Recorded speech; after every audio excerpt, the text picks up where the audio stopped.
The moment everything changed for Nathan Cole wasn't marked by thunder or chaos.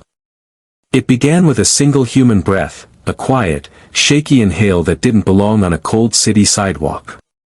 A breath that belonged to his mother. Nathan stepped out of his car with the rhythm of a man who had spent years racing time, checking emails mid-stride, fielding calls before the door even shut, already planning the next billion-dollar move. The world blurred around him, until it didn't. Something in the air snapped. Something wrong. Something that made him look up. His mother, Eleanor Cole, the woman who taught him kindness before wealth, was leaning against a teenage boy he had never seen in his life. A homeless teen. Thin. Shivering. Holding her up as if she weighed nothing and everything at the same time. Nathan's mind instantly emptied. His phone slipped from his hand and clattered to the pavement. Mom. The boy's head jerked toward him first. His eyes, dark, cautious, tired in a way no 17-year-old should be, widened as if caught in a crime. I didn't do anything, the teen said quickly. She almost fell. I caught her. Eleanor tried to speak, but her knees folded a little more, and she gripped the boy's sleeve tighter. Nathan sprinted to them and grabbed her other arm just as she wobbled. For a split second, billionaire and homeless teen stood shoulder to shoulder, holding the same fragile life. Nathan, Eleanor whispered, breath shaking. I just got lightheaded. Nathan swallowed hard. You shouldn't be out alone. I wasn't alone, she murmured, turning her head slightly toward the boy. The boy swallowed, uncomfortable with the attention or maybe the fear of losing whatever little space he occupied in the world. What's your name? Nathan asked. Jordan. How old? 17. The answer twisted something inside Nathan, something he didn't even recognize as emotion at first. Eleanor lifted her gaze to Jordan as if she were searching for someone she knew. You remind me of my brother, she whispered weakly. Jordan blinked. Ma'am. He was gentle like you, she said. Too gentle. The world wasn't kind to him. Jordan's posture stiffened slightly. People didn't usually compare him to anyone worth remembering. Then her knees buckled again. Jordan reacted before Nathan did. She's going down. Together they steadied her, and Nathan felt an unexpected jolt of gratitude toward a boy who probably hadn't been thanked in a long time. Mom, we're taking you to the hospital, Nathan said urgently. No hospital, Eleanor insisted. Just a moment, just my heart racing. Jordan shifted uncomfortably. Sir. I think she should be checked. Nathan looked at him. This kid spoke with the cautious respect of someone who always expected to be dismissed, but he cared. That mattered more than any title Nathan ever earned. He turned back to his mother.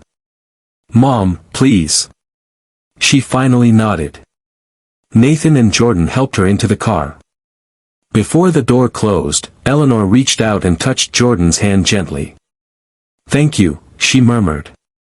You kept me safe. Jordan lowered his head, almost embarrassed. Anyone would have done it. But Nathan knew better. Most people walked past. Jordan didn't. Nathan hesitated before getting in. Where are you staying, Jordan? Jordan shrugged, not meeting his eyes. Behind the library a few blocks away. There's a vent that blows warm air. It's enough. Enough. A 17-year-old living off a patch of warm air. Nathan exhaled shakily. Do you have family? Jordan hesitated. His silence told the truth before his words did. It's complicated, he whispered. Nathan didn't pry. Not yet. He looked at him one more time before closing the door. Stay here. I want to talk to you when I get back. Jordan looked startled. Me? Why? Nathan's voice softened, almost unfamiliar to himself. Because you were there for my mom when I wasn't. The car pulled away, leaving Jordan standing alone, hands tucked inside worn sleeves, breath fogging in the cold. He stared at the spot where the car disappeared as if unsure whether he imagined the entire interaction. People didn't usually talk to him. They didn't ask him to wait. They didn't say they wanted to talk. But he stayed anyway. For reasons he couldn't explain. Hours later, while city sounds carried through the streets, Jordan was still there. He rubbed his numb hands together, pacing to keep warm, telling himself he shouldn't hope. Because hope had disappointed him too many times. But for the first time in a long while, he waited, because a stranger had looked at him like he mattered. Jordan didn't know it yet, but the moment he caught Eleanor Cole from falling had already shifted something in the world. Something huge. And the next time Nathan's car turned the corner toward him, Jordan's life was about to change in ways he never thought possible. Jordan stood completely still when Nathan's car rolled back toward the curb. The headlights brightened the pavement around him, making his breath glow in the cold night air. He straightened instinctively, tugging at the sleeves of his worn jacket, as if somehow that might make him look less out of place. The car door opened, and Nathan stepped out, not hurried, not distracted, but with a focus Jordan wasn't used to receiving. "You waited," Nathan said quietly. Jordan dipped his head, unsure if waiting was the right or wrong thing. "Yeah. You asked me to." There was no boast in his voice, no expectation of reward. Just simplicity. Honesty. Nathan studied him for a moment, really seeing him, how thin he was beneath the layers, how his shoulders curved in a way that came from carrying too many invisible weights. It pressed on something inside Nathan he rarely let surface. "Come with us," Nathan said gently. "It's cold. And there are some things we need to talk about." The invitation didn't bring relief to Jordan's face. It brought panic. I can't get in," he whispered quickly. "Your mom's in there. And the seats, they're probably expensive. I don't want to mess anything up." Nathan took a step closer. "Jordan, you didn't mess anything up today. You protected my mother. That matters more than you think." Jordan shifted from foot to foot, trying to figure out whether this was real or one of those moments that disappeared before he could touch it. Eleanor's voice drifted from inside the car, weak but inviting. "Sweetheart, come sit with us. Please." Something in her tone, gentle, warm, familiar, made Jordan freeze. No one called him sweetheart. Not in a long time. Not since before everything went wrong. Jordan moved toward the car slowly, like approaching a place he wasn't sure he had permission to enter. When he slipped into the back seat across from Eleanor, he sat stiffly, his hands tucked under his legs, afraid of accidentally brushing against anything. The car pulled away smoothly, and warmth from the vents began to unravel the tightness in his chest.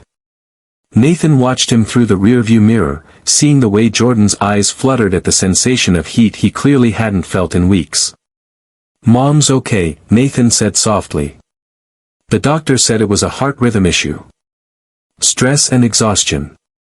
Jordan nodded, relief washing over his features. Eleanor looked at him with a soft smile. "Thank you for not letting me fall.